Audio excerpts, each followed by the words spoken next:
नमस्कार, मैं संबत शुक्ला। इस वक्त मैं आजमगढ़ के अतरौलिया विधानसभा के पेडरा गांव में हूं और यहां के गांव के प्रधान जो हैं बलराम यादव जी यहां पे मौजूद हैं और यहां पर अंबेडकर जयंती मनाई जा रही है।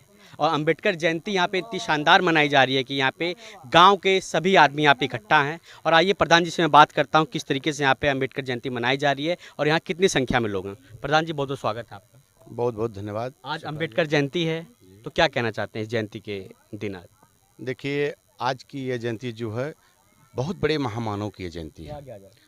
समाज में जो हमारे अनेक प्रकार की कुरीतियाँ थी, दबे कुचले, पिछड़े, दलित, अल्पसंख्यक, महिलाएं, जो भी समाज में दबे कुचले लोग थे, उनके उत्थान के लिए बाबा साहब ने पूरा अपना जीवन कुर्बान कर दिया। आपको भी मालूम है, समाज को भी मालूम है। जब समाज पिछड़ा था तब इस प्रकार से भव्य रूप से हम लोग जयंती नहीं मना पा रहे थे, लेकिन आज लगभग 15-20 वर्षों से देखा जा रहा कोई ऐसा गांव नहीं जिस गांव में बाबा साहब भीमराव अंबेडकर और बुद्ध जी की प्रतिमा स्थापित न की गई हो। बाबा साहब ने भी कहा कि जो दबे कुचले लोग हैं उनकी आवाज़ उन्होंने उठाई। उसके साथ साथ उन्होंने कहा जो दबे कुचले लोग हैं वो अगर शिक्षा की तरफ जागेंगे और शिक्षा की तरफ बढ़ेंगे तो ये दबे कुचले लोग नहीं रह जाएंगे, पूरा भारत एक समान देश हो जाएगा। इस पर आपका क्या कहना है? शुक्ला जी, बाबा साहब डॉक्टर भीमराव अंबेडकर जी ने कहा था, शिक्षा वो शेरनी का दूध है, इसको जो पिएगा वही दहाड़ेगा। ये बाबा साहब का वक्तव्य है। बाबा साहब का शिक्षा जो थी उस पर प्रकाश डालना मेरे जैसे अबोध बालक के लिए सूरज के आगे दीपक दिखाने के बराबर होगा। बाबा साहब आज के युग में पेडरा में रामजीत दलित समाज से ही बिलोंग करते हैं, इसी गांव के हैं। उनका लड़का पीएचडी जेएनयू से किया है, वरना पीएचडी करने वाला इस गांव में कोई नहीं मिलेगा। दलित समाज की मैं बात नहीं कर रहा हूँ, बैकवर्ड समाज की बात कर रहा हूँ। एक दो को छोड़ दीजिए तो पीएचडी आज के युग में कोई नहीं किया होगा। अब बाबा साहब तो विदेश से पीएचडी किए थे उस समय, गुलामी के समय में। तो शिक्षा के मामले में जो उतना जागरूक रहा होगा, उस समय पीएचडी किया रहा होगा, तो शिक्षा के बारे में तो निश्चित तौर पे अद्भुत प्रकाश वो डाले। और हम इस समाज से कहेंगे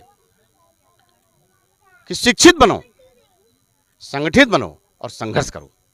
आज के युग में हम देखते हैं कि युवा पीढ़ी है, उनके हाथ में मोबाइल होती है, दारू का शीशी होता है, हाथ में ताश होता है, तो बड़ी तरस आती है। और हाथ में कलम होनी चाहिए। हाथ में कलम होनी चाहिए। कलम में वो ताकत, मैंने आपसे पहले कह दिया, बाबा साहब ने कहा शिक्षा वो शेरनी का दूध है, जो पिएगा वही दहाड़ेगा। और डॉक्टर लोहिया ने कहा सत्ता वो चाबी है मास्टर आपकी, चाहे जिस ताले में लगा दो धड़ दे खुल जाएगी। तो शिक्षा और सत्ता ये दो आप अपने क्षेत्रवासियों को, ग्रामवासियों को क्या कहना चाहते हैं? आखिरी सवाल।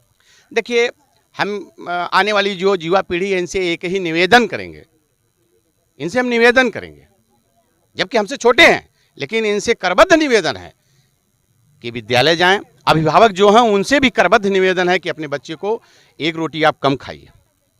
शाम को 4 रोटी खाते हैं, सवेरे 4 रोटी खाते हैं, तो एक एक कम कर दीजिए। अगर पैसे का अभाव है तो एक एक रोटी कम कर दीजिए, लेकिन अपने बच्चे को विद्यालय जरूर भेजिए, शिक्षित जरूर करिए। अगर ये शिक्षित हो जाएगा, समाज में कहीं भी रहेगा, वो दीपक की तरह प्रज्वलित रहेगा, इसमें कोई दो राय नहीं है। इससे देश का, गाँव का, क्षेत्र का, सबका समान होगा। अभी देखिए IPS वो PCS का रिजल्ट निकला है। जो मेहनत किए हैं, किसी का लड़का डिप्टी SP बना, किसी का SDM बना, किसी का पढ़ के बने, न कि जो है कि घूम के बने। इसलिए आने वाली पीढ़ी से हम ये बार बार कहेंगे कि आप शिक्षित होइए, विद्यालय जाइए और शिक्षा पे ध्यान डालिए। तो शिक्षा, जब आप शिक्षित हो जाएंगे, जहाँ भी रहेंगे वो प्रज्वलित रहेंगे, उसमें कोई कहना होना नहीं पड़ेगा। इससे समाज का, देश का, गाँव का, सबका नाम रोशन होगा। बहुत बहुत धन्यवाद।